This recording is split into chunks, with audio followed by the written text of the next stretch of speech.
Hey there, welcome back to Liz and Sandro's Marketing Podcast. We are super excited because our next 3 episodes were recorded in front of a marketing class at Baldwin Wallace University. We had a great conversation. We've split that conversation, like I said, into 3 different episodes. Please forgive us if the audio doesn't sound quite as crisp as it normally does. Normally we record in a smaller studio.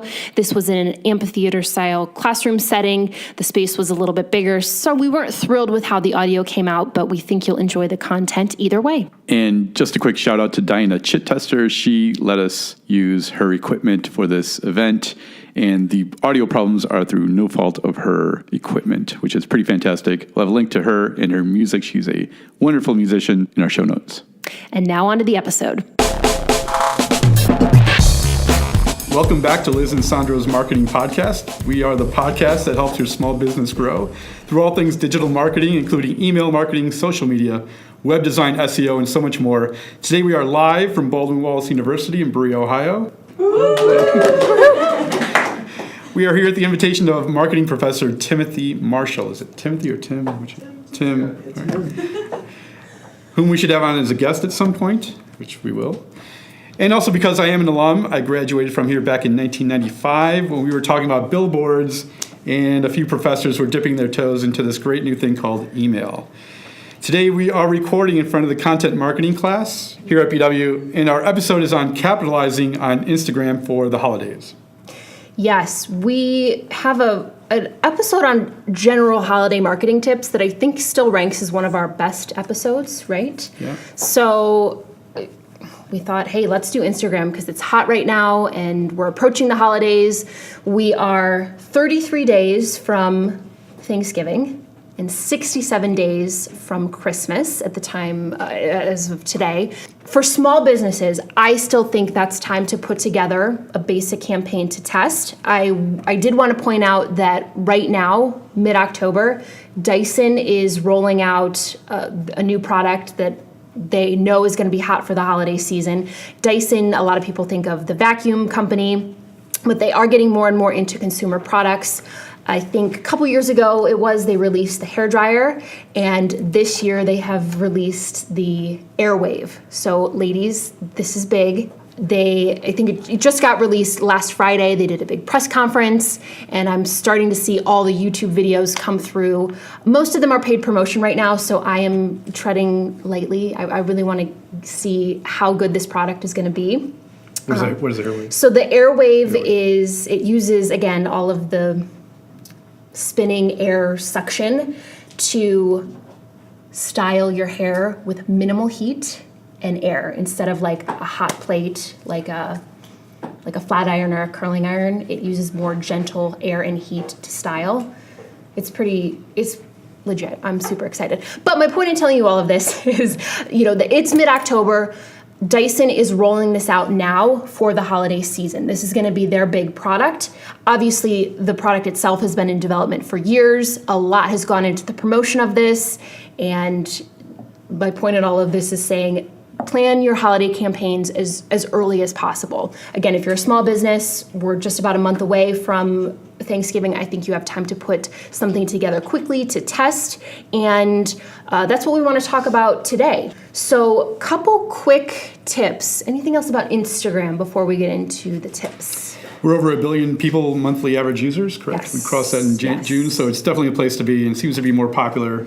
Yeah, and we've talked about this throughout many episodes, comparing Snapchat and Instagram. I mean, Snapchat's still great, people use it, but we're just seeing so much growth with Instagram. And on a personal level, I'm seeing more and more interaction.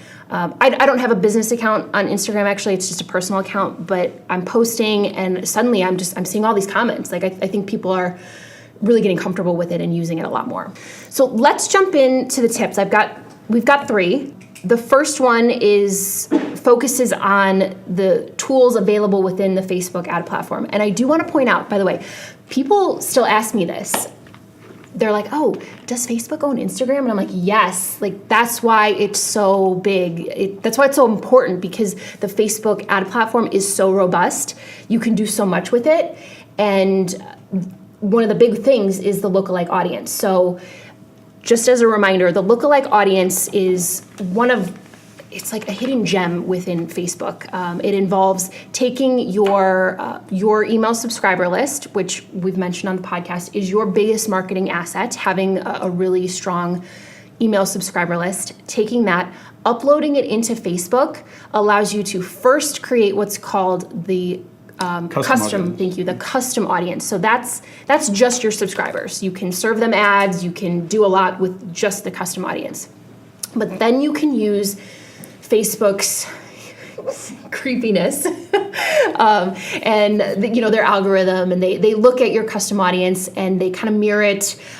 They take all of the really important attributes that you would need to further market to an audience, and they mirror it and they create what's called a lookalike audience. That audience is national, and then typically what I do when we're working with clients is we narrow it down by zip code or geography based on what and who we need to target.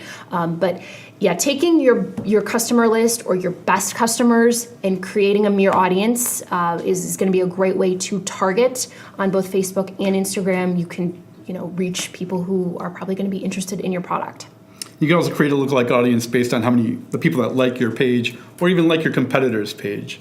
So it doesn't just need email. Yeah. But definitely that way too. Another way is putting the Facebook pixel up on your website. If you haven't done that, now's the time.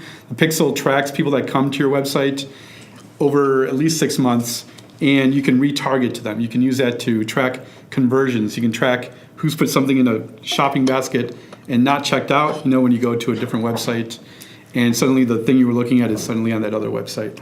The Facebook pixel is one way to do that.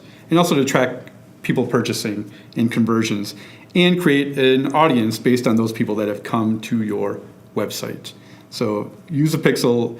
Even if you're not intending to advertise right away, you should have that pixel on your every website. Yeah, just have it regardless. collecting data. Correct. Yeah. So yeah, that was tip number 1. Use some of these built-in features because they're fantastic.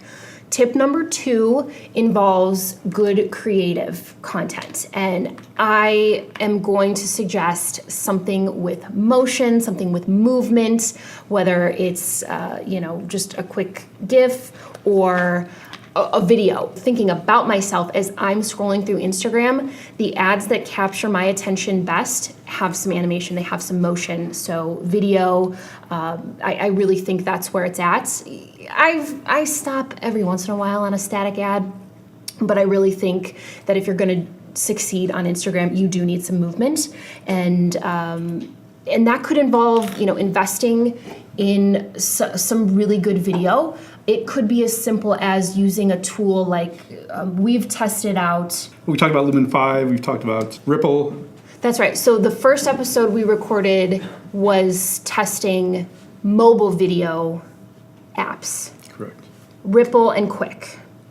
But I think in this case, when we're talking about a holiday campaign, depending on what you're selling, a product or a service, you probably do want to use a desktop editing one. So yeah, I think Lumen 5 or Rakutium. Rakutium, yeah.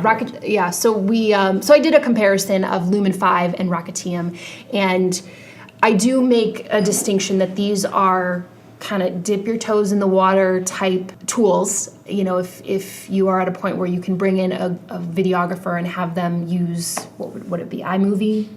iMovie, even better. But if you're testing the waters, something like that I think would be great to get some movement and some motion. Do you guys prefer posts or stories for your Instagram posts? Posts? Depends. Depends, yeah. I feel like stories is just gaining more and more traction. And there's rumors that Instagram's going all stories, could potentially go all stories. So which do you prefer for ads? What do you think? So I prefer seeing the ads in my feed. Because when I'm watching stories, like I'm zoned in. Like I just want to watch the stories. And it seems to be there's an ad in between every story now, which is kind of nice because it breaks it up. Like I'm like, oh, on to the next one now. So that's good, but no, typically I just skip right past the ads in the story. I will say though that I have in my feed, I have purchased products from ads that I've seen in the feed. Wow. One of the last things you want to make sure about is making sure your offer or your landing page when you advertise on Instagram is correct. You don't want to be showing a picture of a yellow winter coat and then they click on the ad and it goes to a pair of LeBrons or Kyrie's, something that they totally didn't think was coming. So just have all your ducks in order. Make sure your web links are correct. Everything's going to the correct landing page for your offer that you have on Instagram. And one other thing I wanted to mention, take advantage of the action buttons. There's brand new action buttons on Instagram.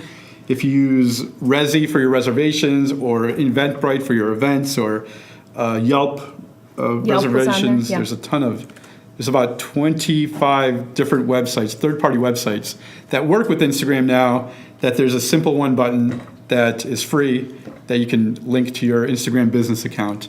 Make sure those are linked up. It's kind of new. It's not too new, but make sure you've got the basics in order. And I think, just some final tips, going back to the landing page and making sure you're sending people to the right place. Walk through it, go step by step, and look at it how the consumer is going to see it, because I think you're going to catch some things that, whoa, maybe that doesn't look right.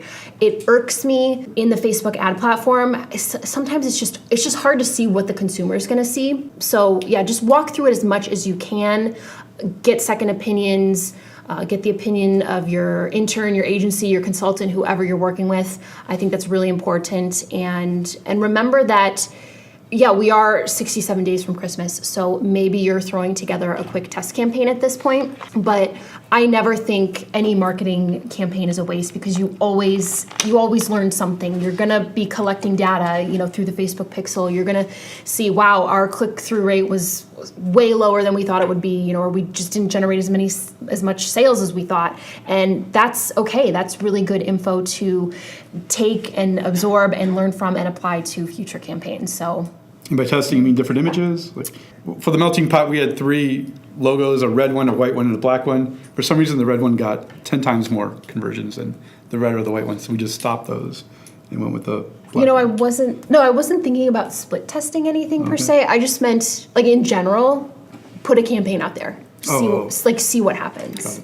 Because you could do nothing, and then you will end up at the end of the holiday season with, nothing to show for it. At least if you run a test campaign, you're going to have something to work with in the future. So, and then you could get more into split testing. But I think we should do another episode on split testing, a debate about it, maybe. Well, just because it doesn't work? No, I don't want to say that. I was chatting with one of my team members, just doing a refresher on MailChimp, and we got to this section about subject lines, and I'm like, yeah, we always draft a couple, but as you know, sometimes the most important thing is just get the email sent. Just send the email. Don't debate forever about which subject line. We should just get it out there. So, Agreed. So yeah, we can chat more about that.